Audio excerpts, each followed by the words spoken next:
Assalamualaikum warahmatullahi wabarakatuh. Anak-anak yang kusayangi, alhamdulillah kita pada pagi hari ini bisa bertemu lagi. Sekarang kita mulai yaitu pelajaran fikih. Pelajaran fikih di sini dengan judul sholat fardu. Nah, anak yang kusayangi, coba kamu masih ingat enggak apakah yang disebut dengan pelajaran sholat? Sholat itu menurut bahasa adalah doa atau memohon.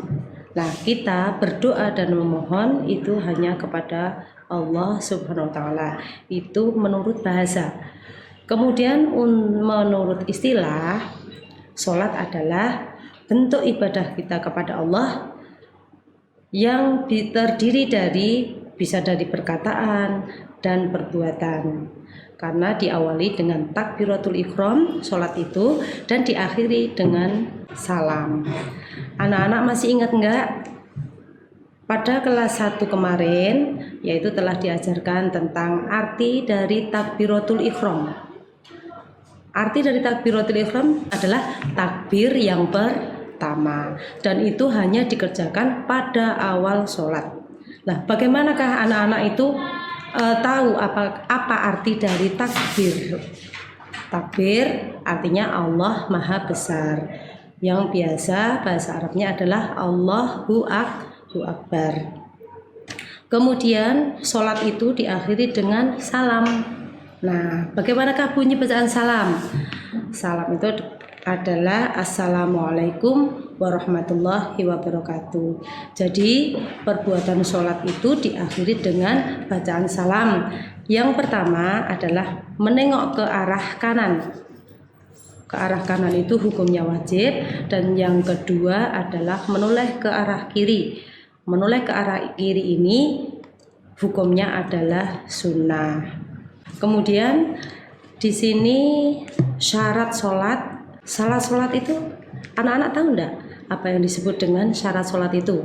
Syarat sholat adalah hal-hal yang harus dipenuhi sebelum melaksanakan sholat. Nah, syarat sholat itu di sini dibagi menjadi dua.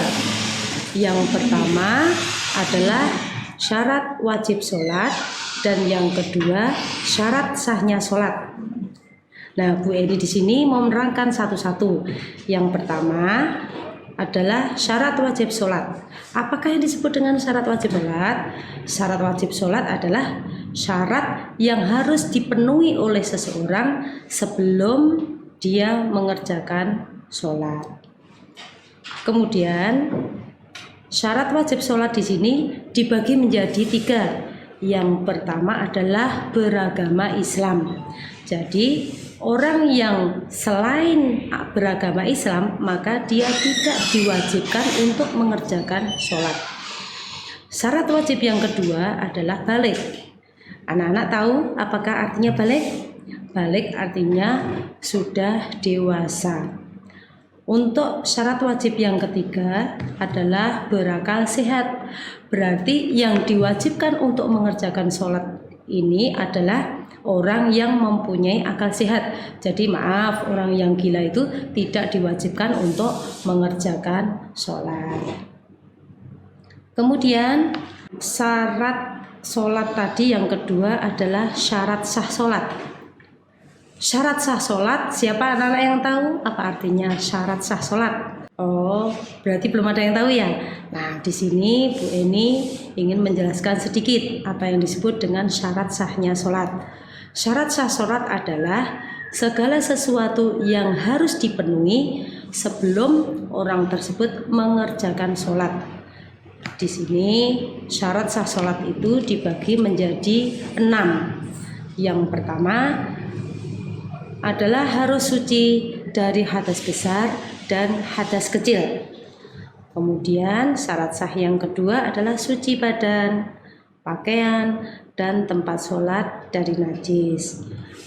Untuk suci badan, pakaian, dan tempat sholat dari najis ini, kalau salah satu dari itu maka akan kalau terkena najis pasti sholatnya akan batal, jadi tidak akan sah. Kemudian syarat sah yang ketiga adalah menutup aurat. Anak-anak tahu apakah artinya aurat?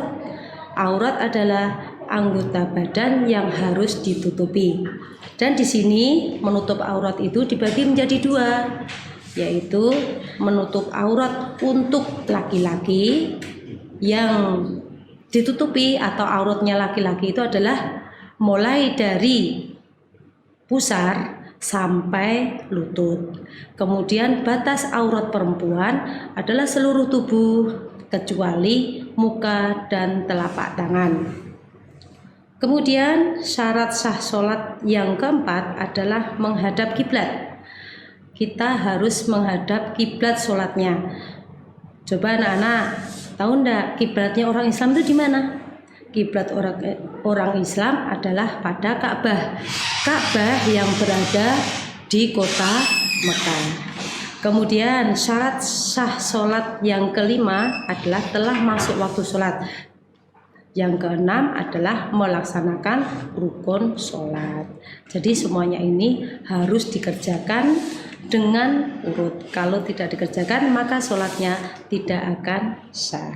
Demikianlah tadi, karena waktu sudah habis, maka Bu Eni mengakhiri pelajaran pada hari ini. Insya Allah kita akan lanjutkan pada waktu berikutnya. Demikianlah tadi. Terima kasih. Assalamualaikum warahmatullahi wabarakatuh.